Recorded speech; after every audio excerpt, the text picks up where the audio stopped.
సమస్యతో బాధపడుతున్నారా? ఇప్పుడు లేజర్ చికిత్సతో ట్రీట్మెంట్ రేంజ్ హాస్పిటల్స్ లో శాశ్వత పరిష్కారం. ఇప్పుడే సంప్రదించండి. ఆంధ్రప్రదేశ్ లో తొలి ఐటీ సిటీకి అంకురార్పణ జరగబోతోంది.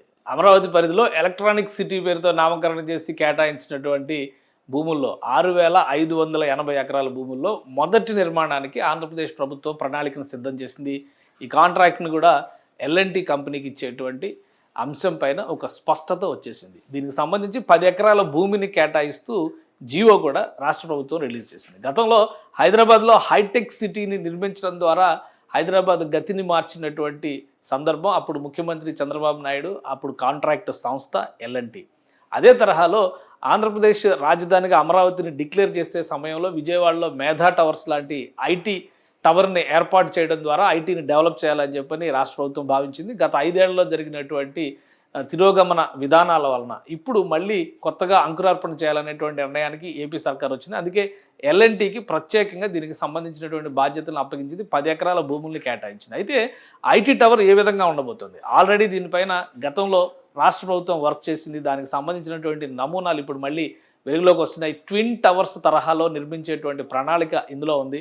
ఆ ఐటీ టవర్ విశేషాలు ఏంటో ఒకసారి తెలుసుకునేటువంటి ప్రయత్నం చేద్దాం. ఏపీ ప్రభుత్వం గతంలో చేసినటువంటి అనౌన్స్మెంట్లో భాగంగా ఐటీ టవర్ ప్రణాళికని అప్పట్లో డిజైన్ కూడా రూపొందించింది. రాష్ట్ర ప్రభుత్వం దీనికి సంబంధించినటువంటి నమూనాలను కూడా డిసైడ్ చేసింది. అయితే కేవలం 5 ఎకరాల్లో నిర్మించాలనేటువంటి ప్రణాళికని ఆ రోజు రాష్ట్ర ప్రభుత్వం చేసింది. 5 ఎకరాల్లో నిర్మించడం కూడా ఒక స్టేట్ ఆఫ్ ఆర్ట్ తరహాలో ఉండాలి. ముఖ్యంగా హైదరాబాద్లో ఉండేటువంటి హార్డ్ సాయిల్కి అమరావతిలో ఉండేటువంటి సాఫ్ట్ సాయిల్కి ఉన్నటువంటి భేదాన్ని అర్థం చేసుకునే విధంగానే ఈ డిజైన్ని రూపొందించారు. ఈ డిజైన్ ఒకసారి చూస్తే ఇది ట్విన్ టవర్స్ తరహాలో రూపొందించేటువంటి డిజైన్. కంప్యూటర్ సిపియు ఎలా ఉంటుందో సిపియు నమూనాన్ని ఒక మోడల్గా తీసుకోవడం ద్వారా ఈ డిజైన్ రూపొందించినట్టుగా అప్పట్లో ఈ ప్రభుత్వం ప్రకటించింది. దాంతోపాటు ఈ డిజైన్లో ఉండేటువంటి ప్రత్యేకతలు ఏంటంటే ఈ టవర్స్ చూస్తానికి 2 టవర్స్గా కనిపిస్తాయి, కానీ గ్రౌండ్ బేస్మెంట్ వరకు మొత్తం ఒకటే సింగిల్ టవర్గా డెవలప్ చేస్తారు. G+3 బేస్మెంట్లు, B3+G పైన 9 అంతస్తుల భవనం. ఆ విధంగా మొత్తం చూస్తే కనుక 12-13 అంతస్తుల సముదాయంలాగా దీన్ని నిర్మించాలనేటువంటి ప్రణాళికని అప్పట్లో రాష్ట్ర ప్రభుత్వం చేసింది. ఇది రాష్ట్రంలోనే కాదు దేశంలో కూడా ఒక ప్రత్యేకమైనటువంటి నిర్మాణ శైలిలో ఉండాలని భావించింది. అయితే డిజైన్లు నమూనాలు తయారైన తర్వాత ప్రణాళికలో మార్పులు రావడం, అప్పటికి ప్రభుత్వం ఎన్నికలు రావడం, ప్రభుత్వం మారడం, ఇవన్నీ జరిగినాయి. సో మొత్తానికి మళ్ళీ ఈ డిజైన్నే రాష్ట్ర ప్రభుత్వం పునఃపరిశీలిస్తున్నట్టుగా తెలుస్తుంది. ఈ డిజైన్కి సంబంధించినటువంటి నమూనా చిత్రాలను మనం చూస్తున్నాము. అలానే కాంట్రాక్ట్ సంస్థతో దీనికి సంబంధించి సిఆర్డీఏ అధికారులు డిస్కషన్స్ చేయబోతున్నారు.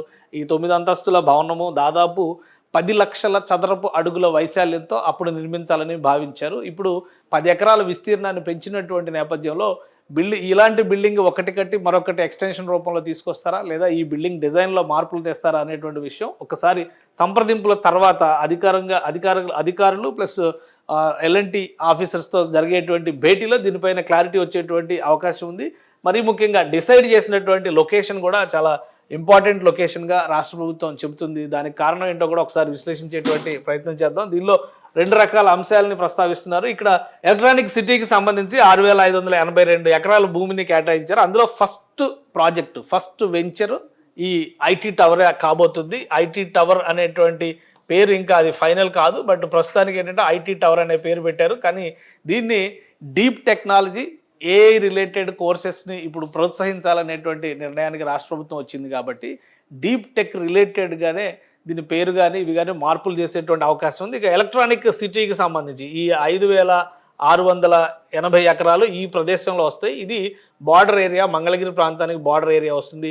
ఎలక్ట్రానిక్ సిటీకి సంబంధించి కూడా శివారు ప్రాంతంలోనే ప్రభుత్వం 10 ఎకరాల భూమిని కేటాయించింది. ఆ చుట్టుపక్కల కూడా డెవలప్మెంట్కి దీనివల్ల అవకాశం కలుగుతుంది. ఎందుకంటే ఇది గుంటూరు హైవేకి దగ్గరగా ఉంటుంది కాబట్టి ఈ మార్గంలో చేయడం వల్ల అభివృద్ధికి కూడా అవకాశాలు ఎక్కువగా ఉంటాయని చెప్పని రాష్ట్ర ప్రభుత్వం భావిస్తుంది. అందులో భాగంగానే ఈ ప్రాంతాన్ని రాష్ట్ర ప్రభుత్వం ఎంచుకున్నట్టుగా అధికారులు చెప్తున్నారు. సో ఆ విషయంలో ఒక క్లారిటీ ఉంది కాబట్టి రాబోయేటువంటి రోజుల్లో ఈ డిజైన్ పైన మాత్రమే ఫైనల్ డెసిషన్ తీసుకోవాల్సినటువంటి అవసరం ఉంటుంది. డిజైన్ పరంగా దీనికి చాలా ప్రత్యేకతలు ఉన్నాయి. గతంలో లేని మోడల్స్, అంటే ఒక విధంగా ఆంధ్రప్రదేశ్లో ముఖ్యంగా అమరావతి ఆ పరిసర ప్రాంతాల్లో ఉండేటువంటి ఉష్ణోగ్రతలను దృష్టిలో పెట్టుకొని వాతావరణ పరిస్థితుల్ని దృష్టిలో పెట్టుకొని భౌగోళికంగా అక్కడ ఉన్నటువంటి భూ వాతావరణాన్ని కూడా దృష్టిలో పెట్టుకొని దీనికి డిజైన్ చేశారు. ఎందుకంటే అక్కడ వాటర్ సోర్సెస్ కూడా ఎక్కువగా ఉంటాయి, భూమి లోపల నుంచి నీళ్లు ఉబికి వచ్చేటువంటి పరిస్థితులు ఎక్కువగా ఉంటాయి కాబట్టి నిర్మాణ నమూనాను కూడా ఆ తరహాలోనే దీన్ని ఏర్పాటు చేయాలని చెప్పని అధికారులకు సూచించారు. ఆ క్రమంలోనే ఈ డిజైన్లను రూపొందించారు. అందుకే ఇది ఒక ప్రత్యేకమైనటువంటి టవర్గా నిలుస్తుందని భావిస్తున్నారు.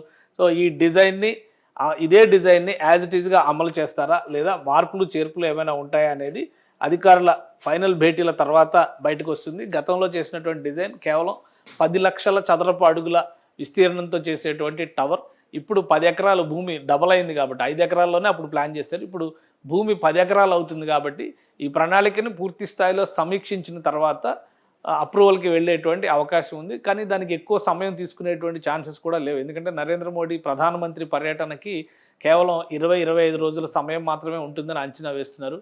ప్రధానమంత్రి రాష్ట్ర పర్యటనకి వచ్చిన సందర్భంలోనే ఈ ఐటీ టవర్కి కూడా భూమి పూజ చేసేటువంటి అవకాశం ఉంది. అందుకనే సిఆర్డీఏ అధికారులు ఎల్ఎన్టీ టీము దీనిపైన డిజైన్ పైన కూడా వర్క్ చేస్తున్నట్టుగా ఒక సమాచారం ఉంది. మోడల్ని యాజ్ ఇట్ ఈజ్గా కంటిన్యూ చేసే లెక్క అయినా లేదా మార్పులు చేర్పులు ఉన్నా కానీ భూమి పూజ మాత్రం ప్రధానమంత్రి చేతుల మీదుగానే చేయించేటువంటి అవకాశాలు ఉన్నాయి. రాష్ట్ర ప్రభుత్వం దీనికి తగ్గట్టుగా స్థానిక అధికార యంత్రాంగానికి కూడా మార్గదర్శకాలని జారీ చేసింది. సో వీలైనంత వేగంగా ఈ పనులు పూర్తి చేసేందుకు అధికార యంత్రాంగం కసరత్తు చేస్తుంది.